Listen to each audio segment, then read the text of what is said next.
Hello friends. तो आज यार कई दिनों के बाद मैं आपके सामने एक वीडियो लेके आ रहा हूँ। तो बहुत दिनों से क्या था ना कि बहुत सारे जो डाउट्स थे ना, उनके लिए सबसे बड़ा इशू आ रहा था सर कि आपके नोट्स दिखाओ, आप जो आंसर राइटिंग करते थे वो दिखाओ, उसमें क्या गलतियाँ करते थे, किस तरीके से उनको सुधार करते थे वो दिखाओ, आपके न्यूज़पेपर के नोट्स दिखाओ। तो उन सब के लिए मेन था कि आप है ना स्क्रीन रिकॉर्ड करो, क्योंकि सामने आके आप बता नहीं सकते। तो आज मैं ये स्क्रीन रिकॉर्डिंग में ये मतलब कि थोड़ा सा ये प्रयास कर रहा हूँ, ये आपको कैसा लगेगा, ठीक है। और दूसरा, सबसे ज़्यादा प्रीलिम्स के बाद यही मेरे पास फ़ोन वगैरह जो आए तो उसमें यही थे कि सर कि आपको क्या सारी चीज़ें मेंस की याद रहती थी, 3 महीने के अंदर ये इतना सारा कैसे याद हो सकता है, या फिर है ना मतलब कि उस टाइम पे आप ना एग्ज़ाम के अंदर पॉइंट्स भूलते नहीं थे क्या सर, मतलब आपका दिमाग ब्लैंक नहीं होता था क्या। तो ऐसे बहुत सारे डाउट आए थे। तो उसके ऊपर फिर मैंने खुद गाना मतलब वो बोलते हैं ना रिवर्स में जाके सोचा कि यार ये सब होता तो था ही ना मेरे साथ, लेकिन उस प्रोसेस के अंदर कुछ जो तरीके इन्वेंट किए वो बहुत सारे लोगों को पता ही नहीं होते। और वो जो बहुत सारे लोगों को पता नहीं होते ना, तो वो हार्ड वर्क तो बहुत ज़्यादा करते हैं, यूपीएससी के लिए बहुत ज़्यादा मेहनत कर रहे हैं, लेकिन वो क्या करते हैं फिर उसका सही से यूटिलाइज़ नहीं कर पाते, क्योंकि सही डायरेक्शन भी नहीं होती। तो अब जो हमारी यूपीएससी जर्नी है उसको इन्जॉय करना है, और इन्जॉय के साथ साथ चीज़ें ना याद करनी है। आपने यदि एक पहले वाला वीडियो देखा होगा तो उसमें मैंने बताया था रामू ने श्यामू की बकरी चोरी थी।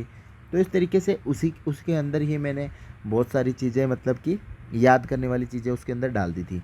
तो आज देखते हैं हम कि किस तरीके से याद करें। तो आप सब लोगों को क्या करना है, एक तो कमेंट सेक्शन में ये ज़रूर बताना है कि आपको ये कैसा लगा आज का मतलब लेक्चर, इसको कंटिन्यू करना चाहिए या नहीं करना चाहिए।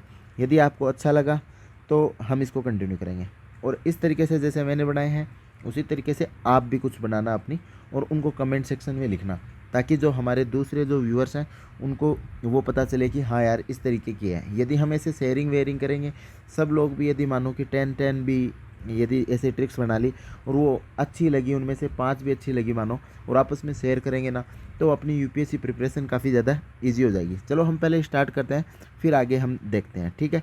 आज जो पहला वर्ड मैं लेके आ रहा हूँ वो डी है। डी से हम 4D बनाएंगे, और 4D से देखते हैं हम कि क्या क्या हो सकता है, ठीक है।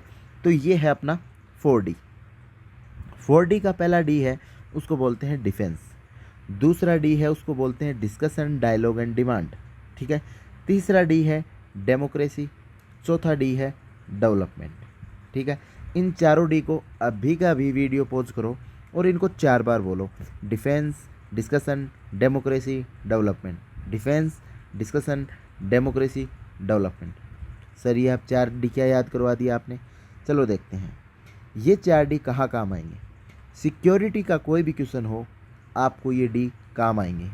चारों डी से आप कोई क्वेश्चन का सॉल्यूशन निकालना हो, इन 4 डी से निकलेगा। सिक्योरिटी से रिलेटेड, कोई कॉन्फ्लिक्ट रिजोल्यूशन से रिलेटेड किसी भी सब्जेक्ट में कोई क्वेश्चन आए, इन 4 डी का आप यूज़ कर सकते हो। इथिक्स में कई बार ऐसी केस स्टडी आ जाती है जहाँ पे आपको कॉन्फ्लिक्ट रिजोल्यूशन करना होता है, वहाँ पे इन 4 डी का यूज़ कर सकते हो। सर एक एग्जाम्पल दे के बताओ आपने कैसे यूज़ किया इसको। चलो पहला एग्जाम्पल लेते हैं हम कि यदि हमें नक्सलिज्म को कंट्रोल करना है, उसको कर्व करना है, तो हम या गवर्नमेंट क्या क्या एक्शंस ले सकती है, या गवर्नमेंट ने आज तक क्या क्या एक्शन लिए हैं, सारे के सारे 4 डी से निकलेंगे। सबसे पहले डिफेंस।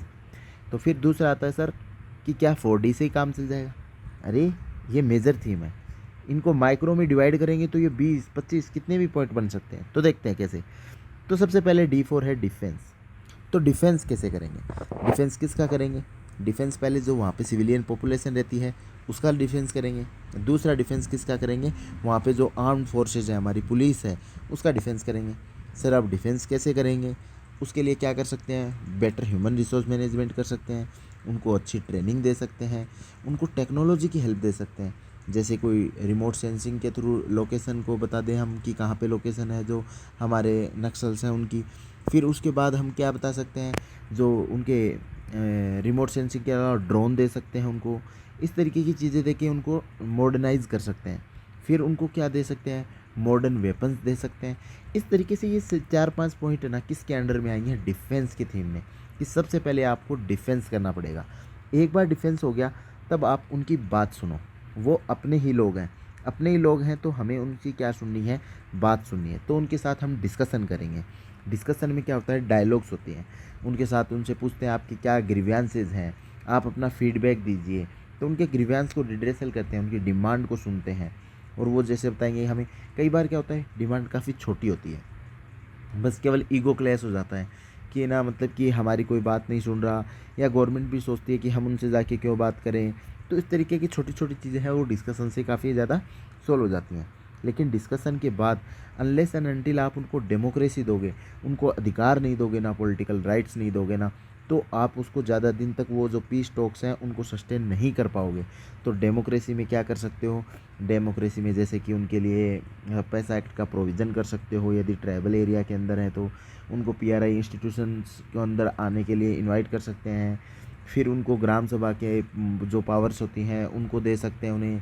फिर उनको जो मेजर हमारी जो एमएलए एमपी, जो मेजर जो मेन पॉलिटिक्स की लाइन है उनके अंदर ला सकते हैं। यदि वो नहीं आना चाहे तो उनको, मतलब यदि उनको थोड़ा डर लगे कि नहीं हम जीत पाएंगे नहीं, तो कुछ टाइम के लिए उनको रिजर्वेशन दे सकते हैं। इस तरीके से उनको पूरी जो डेमोक्रेटिक इंस्टीट्यूशंस हैं, बाकी जो भी डेमोक्रेटिक इंस्टीट्यूशंस हैं उनके अंदर पार्टिसिपेट करवाना है कि उनके बच्चों को कि गवर्नमेंट की सर्विसेज में ले जाएं। तो इस तरीके से यदि वो करेंगे तो लॉन्ग टर्म में फिर क्या होगी, पीस इस्टेब्लिश होगी। और डेमोक्रेसी अकेली कुछ नहीं कर पाती जब तक उसको डेवलपमेंट का बैकअप नहीं हो। अब डेवलपमेंट कैसे, डेवलपमेंट में इंफ्रास्ट्रक्चर का डेवलपमेंट हो सकता है, उनको हम बिजली दे सकते हैं, उनको पानी दे सकते हैं, उनको स्कूल दे सकते हैं, उनको हेल्थ के लिए हम हॉस्पिटल्स दे सकते हैं।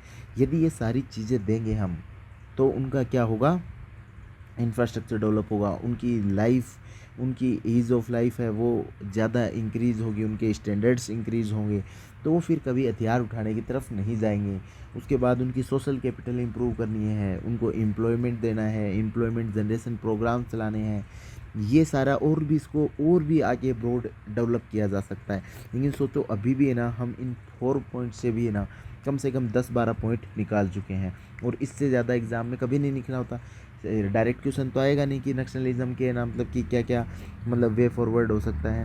हमें ऐसे पूछेंगे उसके क्या क्या, मतलब ओरिजिन कैसे हुआ, प्रेजेंट टाइम में क्या क्या कारण हैं, और फाइनली उसमें पूछेंगे कि वे फॉरवर्ड क्या हुआ। तो वे फॉरवर्ड में वैसे भी 4-5 पॉइंट होते हैं, और हम 4D से लिख सकते हैं। तो देखो, अब इस चीज़ को अब आपको एग्ज़ाम में याद करने की ज़रूरत नहीं पड़ेगी। एग्ज़ाम में आपके ऊपर ज़्यादा कोई प्रेशर नहीं आएगा। तो अब ये बताओ कि आपको थोड़ा सा सिंप्लीफाई ये लगा होगा ना, तो इसी तरीके से हम 4A लेके आएंगे, इसी तरीके से हम 4B लेके आएंगे कि 5B किस तरीके से इंडिया और म्यांमार का जो रिश्ता है वो 5B के ऊपर चलता है।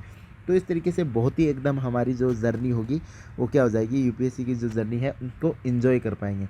इसी तरीके से यदि आपके पास भी 4A 4B 4C 4K 4D 4M कुछ भी है तो आप कमेंट सेक्शन में ज़रूर लिखिए, और मैं यदि बहुत ज़्यादा अच्छा हुआ तो मैं उसको ज़रूर इंक्लूड करूँगा। और इसी तरीके से पढ़ते रहिए। और अब आपके जितने भी जो थे, जो डाउट्स हैं किसी प्रकार का, वो आप लिख दीजिएगा। अब मैं इस टाइप की स्क्रीन रिकॉर्डिंग के थ्रू मैं क्या करूँगा, उसको फिर है ना, मतलब जल्दी से उस पर वीडियो बनाने की कोशिश करूँगा। तो एकदम मस्ती से पढ़ाई में लगे रहिए। All the best, bye bye.